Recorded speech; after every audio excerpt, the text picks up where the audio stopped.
Спецгруппа, состоящая из оперуполномоченных отделов по борьбе с экономическими преступлениями и представителей администрации городского округа. В маршрутном листе все торговые точки города, но цель на всех одна – проверить, как действует сухой закон российского масштаба. Для тех, кто привык шагать со спиртным по жизни, отмечая столь значимые события, как, например, первый и единственный четверг на неделе или белая кошка дорогу перебежала. Новость о рейде оперативников словно ножом по сердцу. Шутка ли, с 11 ночи до самого утра ни винца для рывка, ни водки глотка. Роль покупателя была поручена так называемому подставному лицу. И вот первый пункт остановки – магазин-кафетерий «Фортуна» по улице Чайковского. Заодно отметим, что здание вовсе не приспособлено под кафетерий. Ни стола, ни стула и даже, как говорится, элементарного туалета. Мне бы водочки.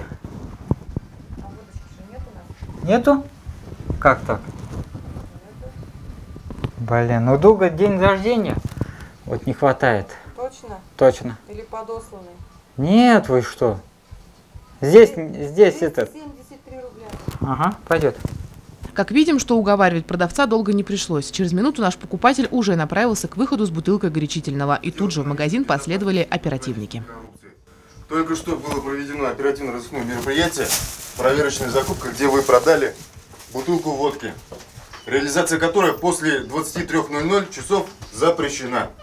Кто ищет, тот всегда найдет, а вернее, тому всегда продадут. Сибайские оперативники в этом убедились еще раз в магазине «Весна» по улице Островского. Несмотря на то, что на вывеске написано, что торговая точка работает до 11 вечера, надпись на дверях ей явно противоречила. И, как показала контрольная закупка, водку здесь можно купить круглосуточно.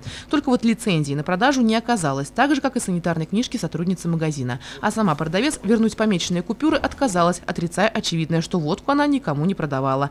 После часового общения с ней и представителями магазина, которые практически игнорировали требования полиции и отрицали нарушение закона, оперативникам все-таки удалось попасть внутрь для документирования факта незаконной реализации алкоголя.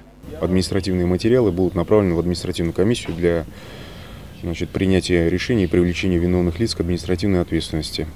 Наказание за данное правонарушение владельцам данных магазинов составляет от 5 до 10 тысяч рублей.